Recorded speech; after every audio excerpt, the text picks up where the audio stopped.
গল্পের শুরুতে আমরা সমুদ্রের ধারে জেনিফার নামে এক তরুণীকে দেখতে পাই, যাকে সবাই ভালোবেসে জেন বলে ডাকে। জেন তার বন্ধুদের সাথে একটি বোটে করে যাচ্ছিল, কিন্তু হঠাৎ ঝড়ের কবলে পড়ে তাদের বোটটি মাঝ সমুদ্রে ডুবে যায়। ঢেউয়ের তোড়ে ভাসতে ভাসতে সেই নির্জন সৈকতে এসে পৌঁছেছে, কিন্তু এই মুহূর্তে সে কোথায় আছে সে সম্পর্কে তার কোনো ধারণা নেই। সৈকতে এসে সে দেখতে পায় তার এক সঙ্গীও বালির উপর পড়ে আছে। সে তাকে টেনে পানি থেকে উপরে নিয়ে আসে। সঙ্গীটি মারাত্মকভাবে আহত ছিল। জেন তার ক্ষত দেখে বিচলিত হয়ে পড়ে এবং তার জন্য পানি খুঁজতে বনের ভেতর যায়। সেখানে সে একটি নারিকেল পায় ঠিকই, কিন্তু সেটি কাটার মতো কোনো ছুরি তার কাছে ছিল না। তাই সে একটি পাথর দিয়ে নারিকেলটি ভাঙার চেষ্টা করে, কিন্তু জেন যখন পানি নিয়ে ফিরে আসে দেখে তার সঙ্গীটি মারা গেছে। এটি দেখে সে পুরোপুরি ভেঙে পড়ে। এর মধ্যে সে বুঝতে পারে যে এই দ্বীপটি একদম জনমানবহীন, সে ছাড়া এখানে আর কেউ নেই। জেন আবার বনের গভীরে যায় এবং সেখানে একটি গাছের ডালে একটি ব্যাগ ঝুলতে দেখে। সে চিৎকার করে কাউকে ডাকার চেষ্টা করে, কিন্তু কোনো উত্তর আসে না। ব্যাগটির ভেতরে কিছু প্রয়োজনীয় জিনিসপত্রের সাথে কিছু ওষুধও পাওয়া যায়। জেন যখন ব্যাগের ভেতরের নথপত্র দেখে সে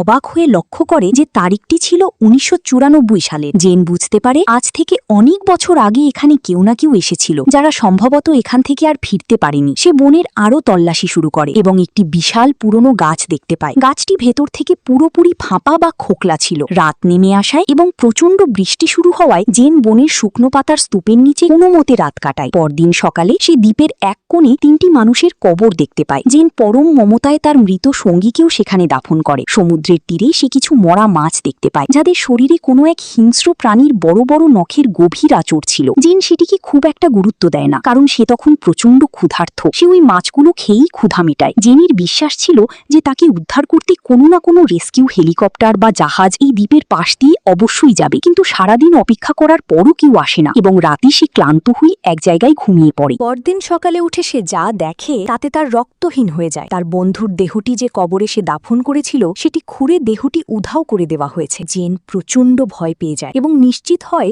যে এই দ্বীপে কোনো এক বিপজ্জনক জানোয়ার আছে। নিজেকে বাঁচানোর জন্য সে একটি শক্ত কাঠের ডাল কুঁদে ধারালো করে নেয়, যাতে রাতের বেলা ওই জানোয়ারটি তার ওপর হামলা করলে সে রুখে দাঁড়াতে পারে। রাত বাড়ার সাথে সাথে সে ওই জানোয়ারটির জন্য অপেক্ষা করতে থাকে, কারণ তার কাছে পালানোর আর কোনো পথ ছিল না। সারা রাত কেটে গেলেও সেই জানোয়ারটির দেখা পাওয়া যায় না। পরদিন সকাল জেন দেখে সমুদ্রের পানিতে কিছু একটা ভাসছে। সে সাঁতরে গিয়ে জিনিসটি উদ্ধার করে আনে। সেটি ছিল একটি সুটকেস। সুটকেসটি নিয়ে আসার সময় সে সমুদ্রের তলদেশে বিশাল এক গর্ত বা ফাটল লক্ষ্য করে, যদিও জেন তখন সেদিকে খুব একটা মন দেয়নি। সুটকেসের ভিতরে কিছু জুতো, জামা কাপড় এবং কিছু পুরনো ছবি ছিল। জেন সেগুলো পরে নেয়। রাত হলে সে আগুন জ্বালিয়ে সমুদ্র তীরে বসে থাকে। তার মনে ভয় কাজ করছিল যে জানোয়ারটি যে কোনো সময় বেরিয়ে আসতে পারে। হঠাৎ সে একটি হেলিকপ্টারের শব্দ শুনতে পায় এবং দৌড়ে গিয়ে সংকেত দেওয়ার জন্য ফ্লেয়ার গান থেকে ফ্লেয়ার, কিন্তু জেনের কপাল খারাপ ছিল। পাইলট সেই আলো দেখতে না পেয়ে সেখান থেকে চলে যায়। তবে ফ্লেয়ারের সেই মুহূর্তের আলোতে জেন সমুদ্রের পানিতে এক বিশাল আকৃতির ছায়া দেখতে পায়। জেন বুঝতে পারে এটি সেই জানোয়ার যে তার বন্ধুর মৃতদেহটি তুলে নিয়ে গেছে এবং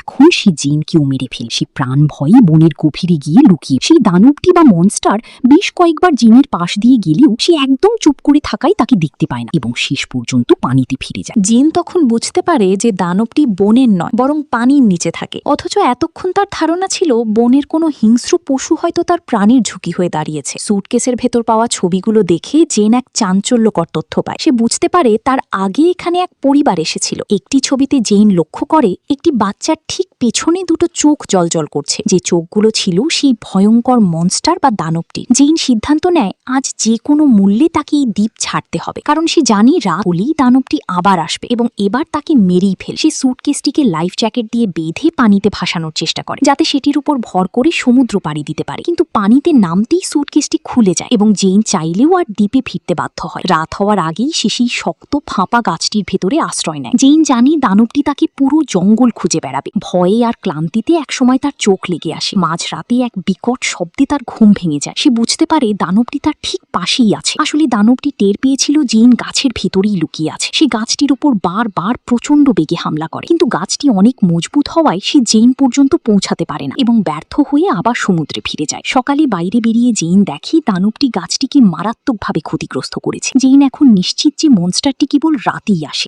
দিনের আলোয় সে কখনোই পানি থেকে ডাঙায় ওঠে না। এবার জেন জেনের মাথায় এক বুদ্ধি খেলে। সে সমুদ্র থেকে একটি বড় মাছ ধরে গাছটিতে ঝুলিয়ে রাখে, যাতে রাতে দানবটি এসে মাছটি নিয়ে চলে যায় এবং জেনকে খুঁজে না বেড়ায়। রাতেও ঠিক তাই হয়। জেন লুকিয়ে দেখে যে দানবটি এসে মাছটি নিয়ে ফিরে যাচ্ছে। এই প্রথম জেন ওই ভয়ঙ্কর দানবটিকে পরিষ্কারভাবে দেখতে পায়। ঠিক সেই মুহূর্তেই আবার হেলিকপ্টারের শব্দ শোনা যায়, কিন্তু জেন চাইলেও সংকেত দিতে বাইরে বেরোতে পারে না, কারণ বাইরে বেরোনো মানেই নিশ্চিত মৃত্যু। পরদিন জেন সিদ্ধান্ত নেয় সে আর মাটিতে বা গাছের ভেতর থাকবে না, কারণ সে দানবটির উচ্চতা মেপে নিয়েছে। সে গাছের অনেক উঁচুতে তার বিছানা তৈরি করে। দ্বীপে এটি ছিল জেনের অষ্টম রাত। রাতে যখন সে ঘুমাচ্ছিল তখন হঠাৎ দানবটি আক্রমণ করে বসে। উঁচু থেকে জেন নিচে পড়ে যায় এবং প্রাণ ভয়ে সমুদ্রের দিকে দৌড়াতে থাকে, কিন্তু দানবটি তার পথ আটকে দেয়। জেন তার তৈরি করা ধারালো কাঠের বল্লম দিয়ে দানবটির উপর সজোরে আঘাত করে। দানবটি আঘাতে জেনকে এক ঝটকায় দূরে ছুঁড়ে ফেলে দেয় এবং নিচে পানিতে চলে যায়। জেন আবার দৌড়ে জঙ্গলে ফিরে আসে এবং সারা রাত গাছের উপর কাটায়। পরদিন সকালে সৈকতে এসে সে এক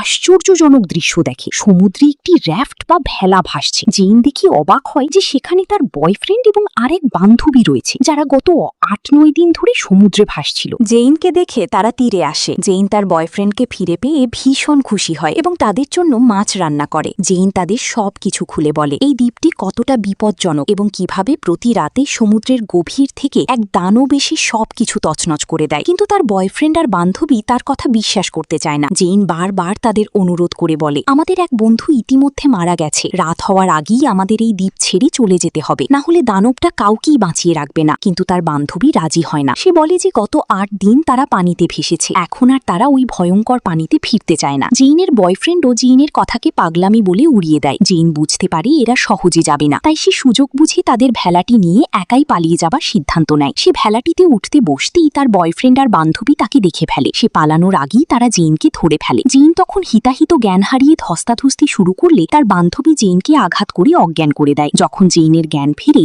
সে দেখে তার হাত পা শক্ত করে বাঁধা। সে আতঙ্কিত হয়ে চিৎকার করে বলতে থাকে, আমার বাঁধন খুলে দাও, রাত হয়ে গেছে, ওই দানবটা যে কোনো সময় চলে আসবে। জেইনের বয়ফ্রেন্ড তার কথায় পাতাই দেয় না। সে উল্টে জেইনকে বলে, আমি পুরো জঙ্গল খুঁজে দেখেছি, এখানে কোনো জানোয়ারের চিহ্ন পর্যন্ত নেই। জেন আর্তনাদ করে বলে যে সেই দানব জঙ্গল থেকে নয়, বরং সমুদ্রের গভীর থেকে উঠে আসে। জেনের এসব কথা পাগলামি মনে করে বিরক্ত হয়ে তার বান্ধবী সমুদ্রের ধারের দিকে চলে যায়। জেনের বয়ফ্রেন্ড তার কাছেই দাঁড়িয়েছিল এবং তাকে বিশ্বাসঘাতক বলে গালি দিচ্ছিল। ঠিক তখনই সমুদ্রের দিক থেকে তার বান্ধবীর এক বিভৎস চিৎকার ভেসে আসে। জেনের বয়ফ্রেন্ড হাতের মশালটি নিয়ে দৌড়ে সমুদ্রের ধারে যায়। সেখানে গিয়ে সে যা দেখে তাতে তার কলিজা শুকিয়ে যায়। তার সামনেই দাঁড়িয়েছিল সেই দানব। দানবটি এক ঝটকায় তাকে তুলে অনেক দূরে ছুঁড়ে ফেলে দেয়। এদিকে জেন কোনো মতে নিজের বাঁধন খুলে ফেলে সমুদ্রের তীরের দিকে দৌড়ে আসে, কিন্তু ততক্ষণে অনেক দেরি হয়ে গেছে। দানবটি তার বান্ধবীকে মেরে ফেলেছে। এরপর সেটি জেনের বয়ফ্রেন্ডের উপর আক্রমণ করতে উদ্যত হলে জেন তাকে টেনে নিয়ে কোনো মতে জঙ্গলের ভেতরে চলে আসে। সারা রাত তারা সেই উঁচু গাছের উপর কাটায়। জেনের বয়ফ্রেন্ড এখন মৃত্যু ভয়ে কাঁপছে। সে এখন হাড়ে হাড়ে টের পেয়েছে যে জেন যা যা বলেছিল তার প্রতিটি কথা অক্ষরে অক্ষরে সত্য ছিল। তারা সিদ্ধান্ত নেয় যেভাবেই হোক এই অভিশপ্ত দ্বীপ থেকে পালাতে হবে। তাই তারা প্রচুর মাছ ধরে এবং খাবার ও পানি সেই ভেলা বা রাফটের উপর গুছিয়ে রাখে। রাত হওয়ার আগেই তারা সমুদ্রের বুকে যাত্রা শুরু করে, কিন্তু আজই প্রথম সেই দানবটি সমুদ্রের নিচ থেকে সরাসরি তাদের ভেলার উপর হামলা করে। সে জেনকে টেনে পানির অতল গভীরে সেই বিশাল গর্তটির দিকে নিয়ে যেতে শুরু করে। জেনের কাছে একটি ছোট ছুরি ছিল, যা সে তার বয়ফ্রেন্ডের ব্যাগ থেকে লুকিয়ে নিয়েছিল। জেন সেই ছুরি দিয়ে দানবটির গায়ে পাগলের মতো আঘাত করতে থাকে। জেনের বয়ফ্রেন্ডও সাহস সঞ্চয় করে কাঠের বল্লম নিয়ে পানিতে ঝাঁপিয়ে পড়ে এবং দানবটিকে আক্রমণ করে, কিন্তু দানবটি তাকে জাপটে ধরে সেই রাক্ষসে গর্তের ভেতরে টেনে নিয়ে যায়। জেন চোখের সামনে তার ভালোবাসার মানুষকে হারিয়ে নিঃস্ব হয়ে যায়, কিন্তু সে কোনো মতে প্রাণ বাঁচিয়ে আবার দ্বীপে ফিরে আসে। সব বন্ধু আর বয়ফ্রেন্ডকে হারিয়ে জেন এখন পুরোপুরি ভেঙে পড়েছে। তার কাছে একটি ডায়েরি ছিল, সেখানে সে ওই দানবটির সম্পর্কে বিস্তারিত সব লিখে রাখে। সে চাই ভবিষ্যতে যদি কেউ এই দ্বীপে ভুল করেও চলে আসে, সে যেন আগে থেকেই জানতে পারে রাতের বেলা এখানে কি ভয়ঙ্কর বিপদ ওপেতে থাকে। এরপর জেন প্রচুর শুকনো কাঠ আর পাতা দিয়ে সমুদ্রের তীরে বিশাল একটি বৃত্ত তৈরি করে। সে আবার একটি কাঠের বল্লম তৈরি করে ধারালো করে নেয়। সে ঠিক করে নিয়েছে